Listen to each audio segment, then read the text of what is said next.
Rumah susun Unio Keuskupan Larangtuka di tengah krisis bencana banjir bandang.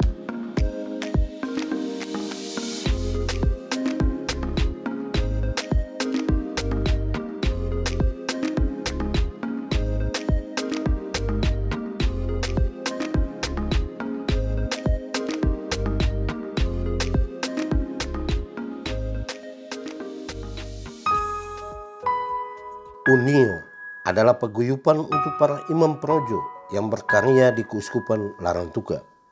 Paguyuban ini dimaksudkan untuk menjalin persaudaraan dan bertumbuh kembang bersama melalui aneka program penguatan kapasitas untuk mencapai kematangan dalam 7 aspek, yakni insani, kepribadian, rohani spiritual, moral, intelektual, pastoral, kepemimpinan, dan administrasi. Sejak lama Unio Imam Projo Keuskupan Larangtuka mengharapkan dan merencanakan pembangunan rumah bersama untuk tujuan akomodasi transit bagi para romo dari paroki atau pulau, rumah istirahat bagi romo sepuh atau jompo, rumah pertemuan dan pembelajaran bersama, dan untuk kepentingan pihak luar. Untuk maksud ini, panitia kecil mengambil langkah untuk mengajukan proposal permohonan pembangunan rumah susun kepada Kementerian PU dan Perumahan Rakyat Republik Indonesia pada akhir 2019 yang lalu. Di samping yuran rutin dan yuran pembangunan yang diwajibkan kepada setiap anggota Unio. Permohonan itu kemudian direspon Kementerian melalui nota dinas verifikasi pada Oktober 2020 oleh tim dari BP2 PNT2 Kupang. Dan selanjutnya, permohonan dan dokumen verifikasi dinyatakan memenuhi syarat untuk diproses lebih lanjut. Tanggal 15 Maret 2021 telah ditandatangani MOU dengan PT Bumi Permata Kendari sebagai kontraktor pelaksana dan PT Buana Rekayasa Adigana sebagai manajemen konstruksi dengan menggunakan dana yang bersumber dari APBN tahun anggaran 2021 sebesar 18.500.000.000 rupiah. Selanjutnya, pada tanggal 23 Maret 2021 dilakukan MC0 dan penyerahan lokasi dari user melalui pemerintah kepada pihak kontraktor. Kamis 29 April 2021 terjadi seremoni peletakan batu pertama sebagai tahapan pertama pembangunan rumah susun Unio Keuskupan Larangtuka.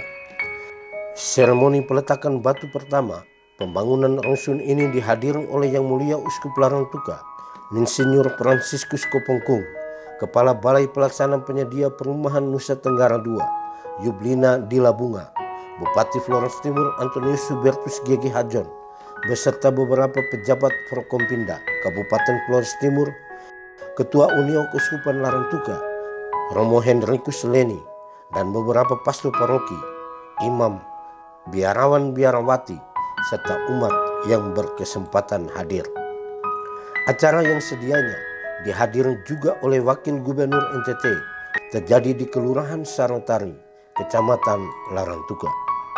Peletakan batu pertama diawali dengan ibadat bersama yang dipimpin oleh Pastor Paroki San Juan Lebau Tengah, Romo Silvinus Sabonhelan. Dengan mengambil inspirasi dari Injil Matius, Romo Sil menegaskan bahwa sia-sialah manusia membangun jika Tuhan sendiri tidak sebagai dasarnya.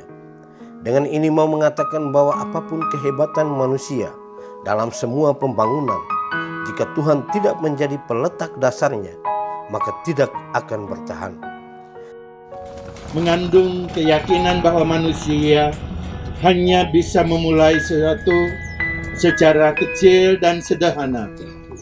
Sedangkan dalam tangan Tuhan terletaklah segala kesempurnaan, dan Tuhan sendiri menjadi sekaligus mahkota terindah bagi sebuah bangunan. Dalam ibadat ini juga, Romo Sil mendaraskan doa untuk kelancaran pekerjaan dan mohon keselamatan dalam pekerjaan pembangunan bagi para tukang semuanya. Sebelum mengakhiri ibadat, Romo Sil juga memberkati batu-batu penjuru yang menjadi batu dasar pembangunan rumah susun.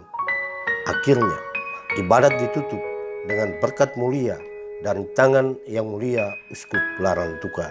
Semoga saudara-saudari sekalian dan juga semua usaha dan pekerjaan yang hari ini kita mulai diberkati oleh Allah yang Maha Kuasa, Bapa dan Putra dan Roh Kudus.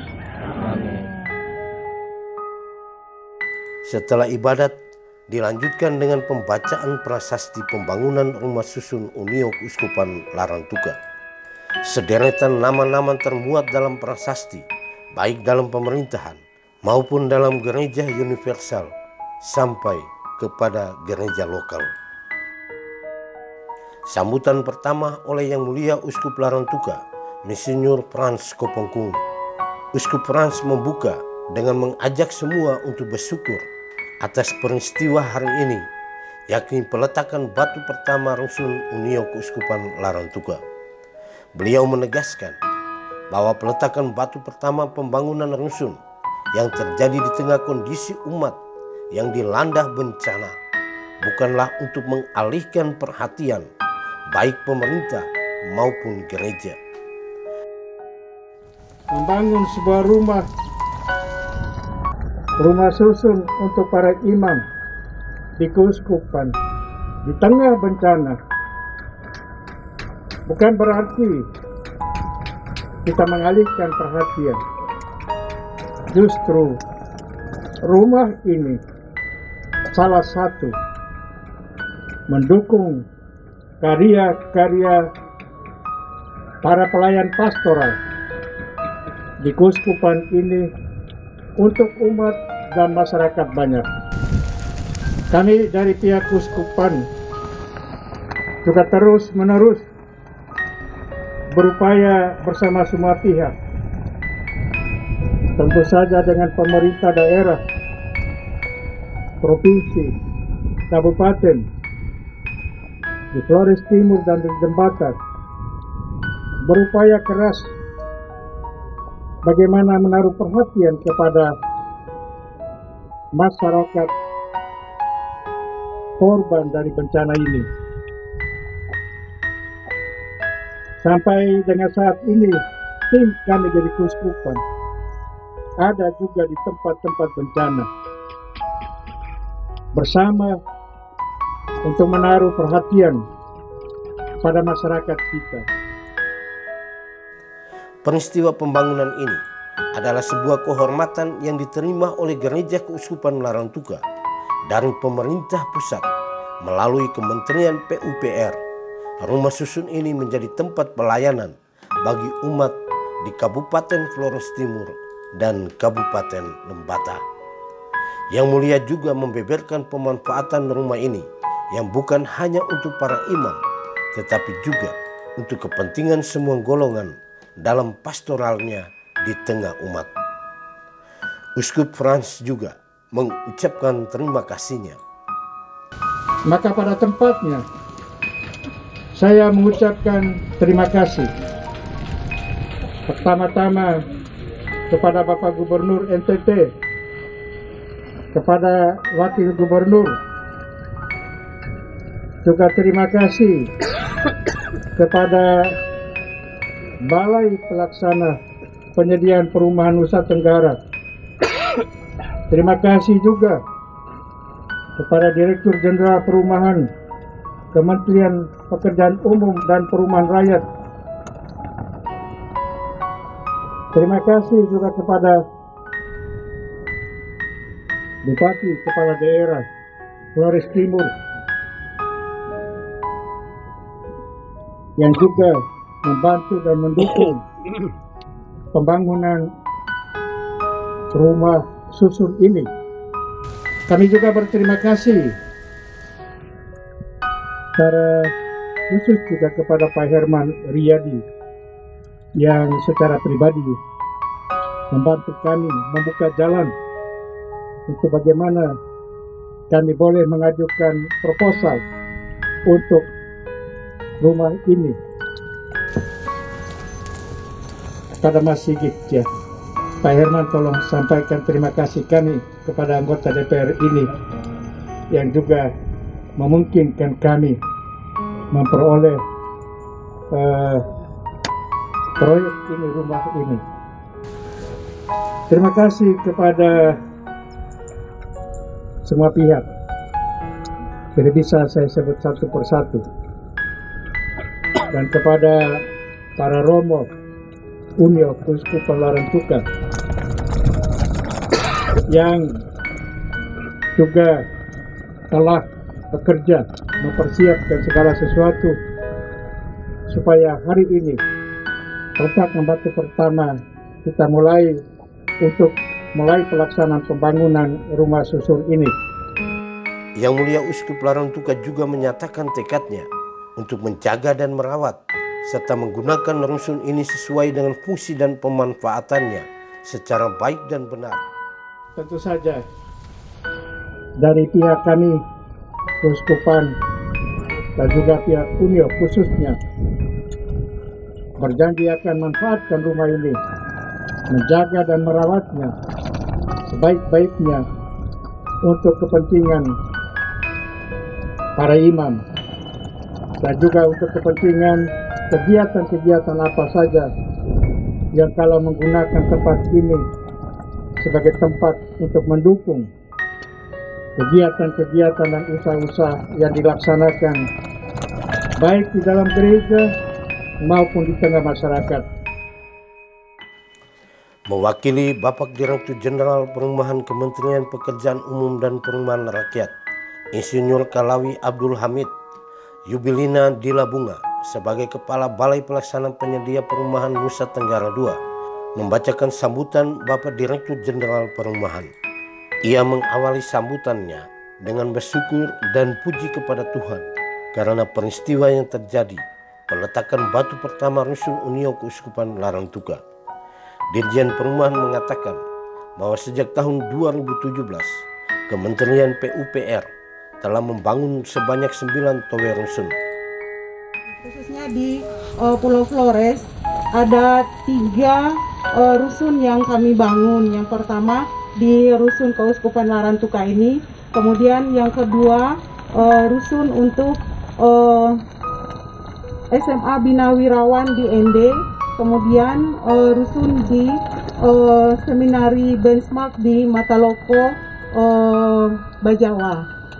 Rumah susun untuk Keuskupan Larantuka secara dikerjakan dalam 1 tahun anggaran ini tahun 2021 dengan spesifikasi tipe 36, 3 lantai dan nanti akan ada 44 unit dan dilengkapi dengan mebelernya. Setiap unit dilengkapi dengan mebelernya serta prasarana, sarana serta utilitasnya. Pembangunan rumah susun Keuskupan Larantuka ini merupakan salah satu wujud dari dukungan Kementerian PU untuk para romo dalam perannya membentuk generasi baru bangsa. Dalam rangka penyelenggaraan rumah perumahan di era new normal dan kebetulan kita beberapa waktu yang lalu juga terkena bencana, pemerintah tetap mengedepankan program sejuta rumah atau PSR seperti yang sudah dicanangkan oleh Presiden. Dalam tanggap darurat akan membangun sebanyak 300 unit bantuan rumah untuk relokasi masyarakat yang terkena bencana di Nere, Lamandike dan sekitarnya, khususnya di Pulau Adonara. Pembangunan bidang perumahan tentu tidak akan optimal jika hanya ditangani oleh pemerintah pusat, dan kami menyadari signifikansi kontribusi pemerintah daerah, pengembang perumahan, sektor masyarakat, dan stakeholder perumahan lainnya. Kedepannya, Kementerian Pekerjaan Umum dan Perumahan Rakyat juga akan meningkatkan sinergitas dengan Kementerian Agama sebagai bagian dari upaya membentuk pusat-pusat pendidikan generasi muda di masa mendatang, sehingga kami berharap rumah susun Keuskupan Larantuka ini dapat bermanfaat bagi para romo dan generasi muda selanjutnya.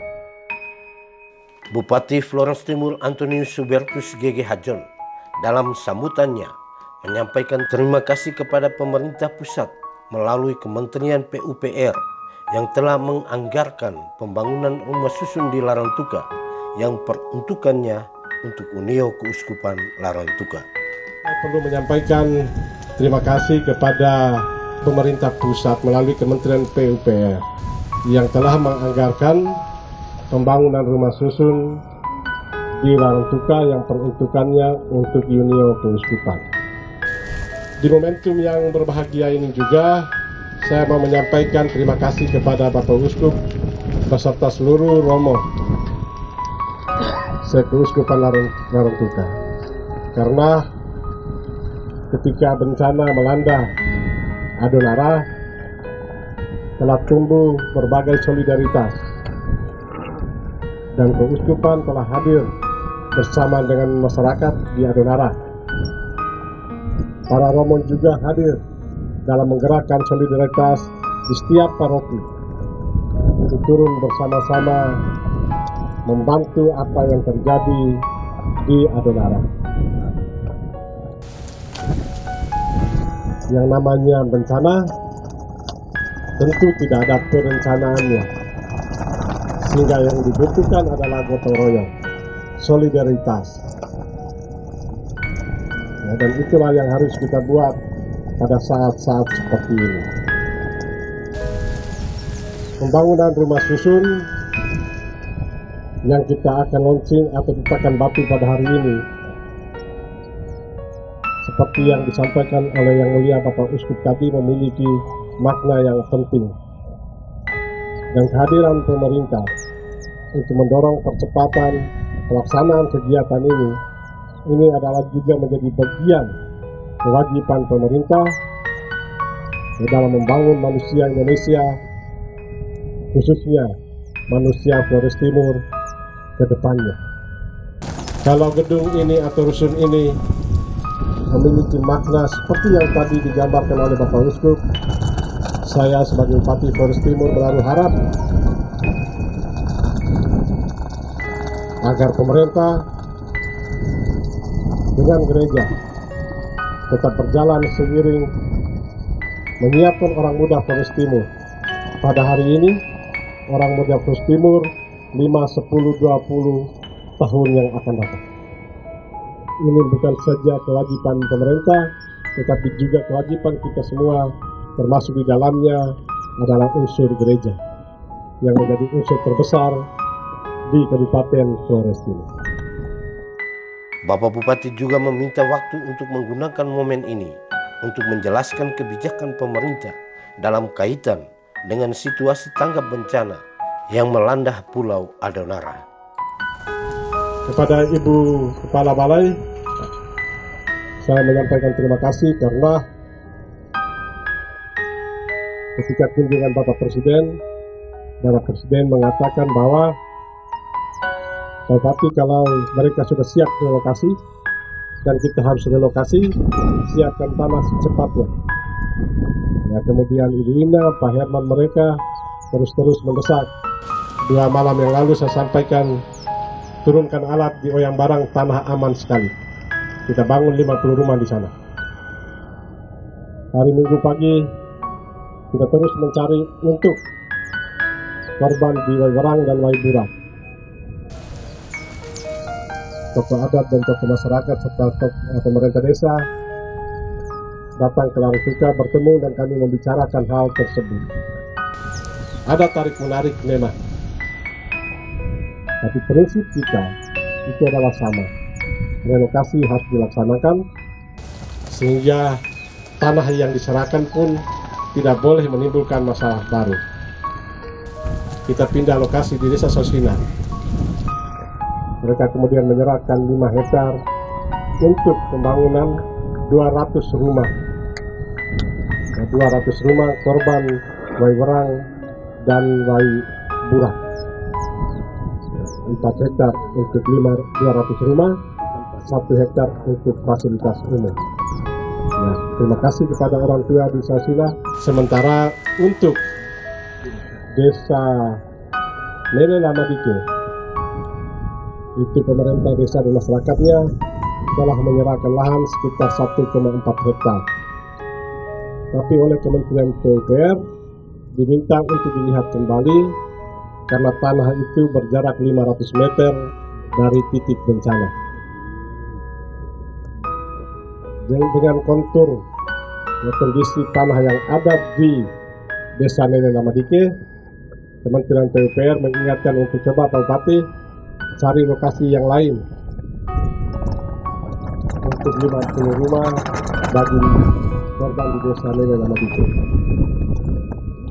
Tapi kepada balai dan juga kepada Satker saya telah sampaikan relokasi tentu tidak boleh merubah kondisi sosial kemasyarakatan. Dan Desa Nene Lamadike adalah juga sebuah desa adat. Mereka memiliki wilayah yang terbatas. Dan satu-satunya lahan yang bisa mereka serahkan untuk relokasi, itulah lahan yang mereka serahkan itu.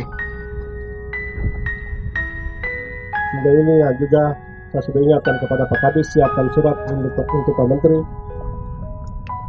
Kenapa kita sulit menemukan lokasi baru? Karena masyarakatnya tidak mau keluar dari Adonara, dari Nene Lamadike. Jadi memang kita sedikit mengalami kesulitan di Nene Lamadike. Tetapi dengan sebuah perencanaan penanganan kebencanaan yang baik, maka normalisasi kali harus dilaksanakan. Tentu dengan perencanaan yang baik, supaya kalau ada bencana lagi, dia tidak boleh berdampak kepada 50 rumah yang berjarak 500 meter dari titik tersebut. Dan itu harus menjadi tanggung jawab kita bersama-sama. Ibu Kepala Balai itu perintahnya dari atas, tapi tinggal di Provinsi Nusa Tenggara Timur. Sehingga apa yang menjadi harapan di sini, itu menjadi harapan kita bersama untuk kita bawa ke Jakarta, kita menyampaikan ini secara baik. Kita berharap Pak Menteri bisa memahami ini dan bisa mengakomodir apa yang menjadi kehendak kita bersama yang ditegaskan oleh Pak Presiden di Nene Lamadike pada hari kunjungan beliau ke Flores Timur sana. Kita harap rencana apa yang telah kita rencanakan ini bisa selesai tepat waktunya, supaya para pengungsi itu bisa segera mendapatkan tempat yang layak untuk tinggal. Bapak Uskup, para romo sekalian, momentum ini juga saya mau menyampaikan bahwa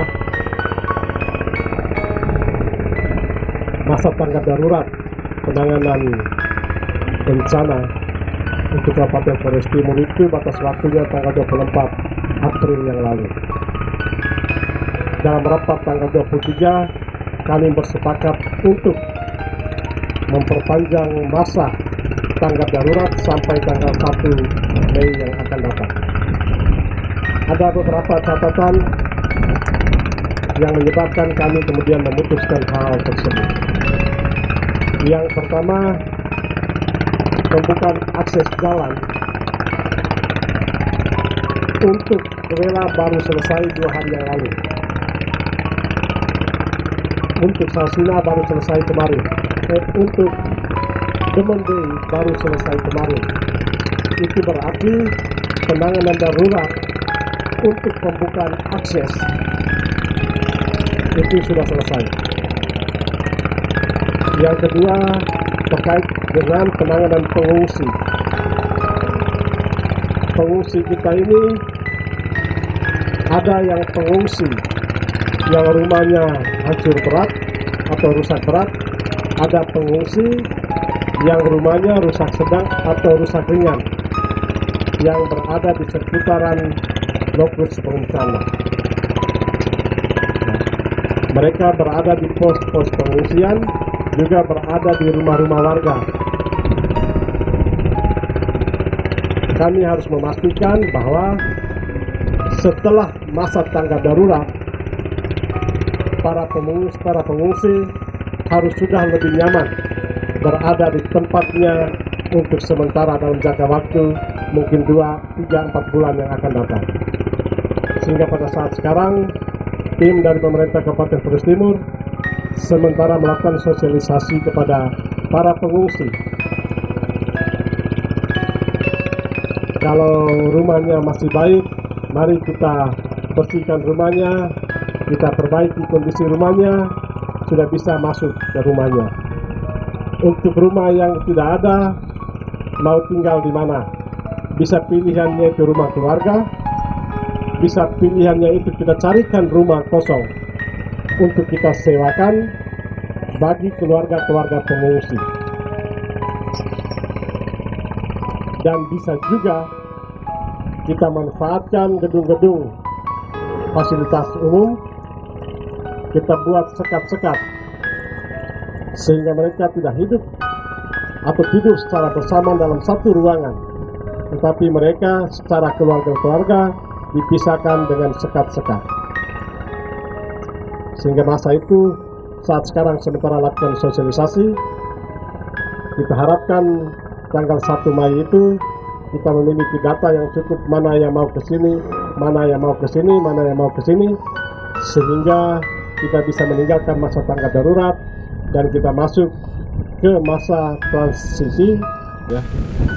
Jadi dari masa tanggap darurat kita menuju ke masa rekonstruksi. Nah, tentu kita melewati masa transisi, ya. Untuk kita melewati masa transisi untuk penanganan bencana di Kabupaten Flores Timur.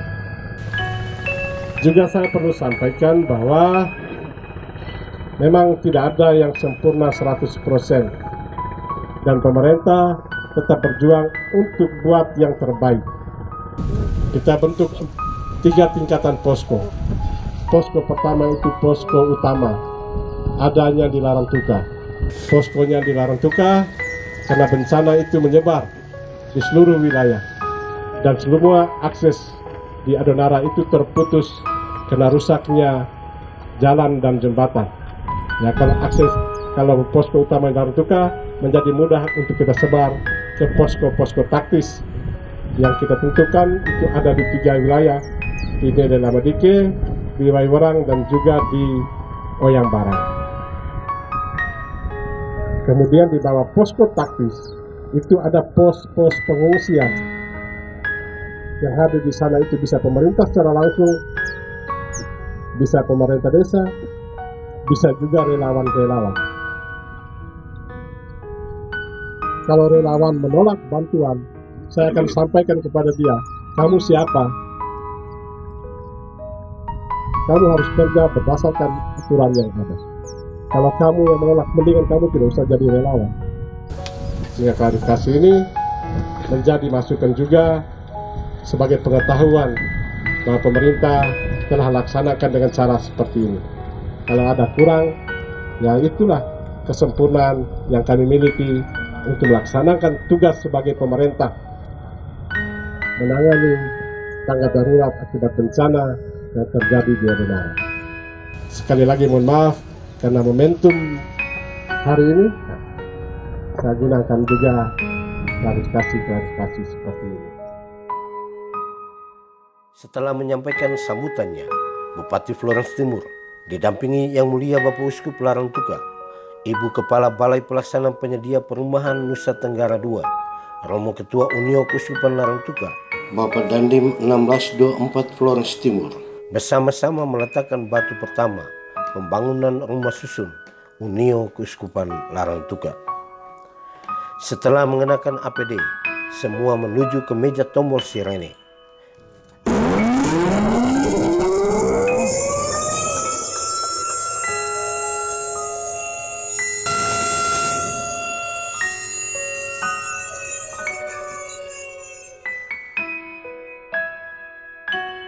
Kemudian kegiatan peletakan batu pertama dimulai sebagai simbol dimulainya pembangunan rumah susun Unio Keuskupan Larangtuka.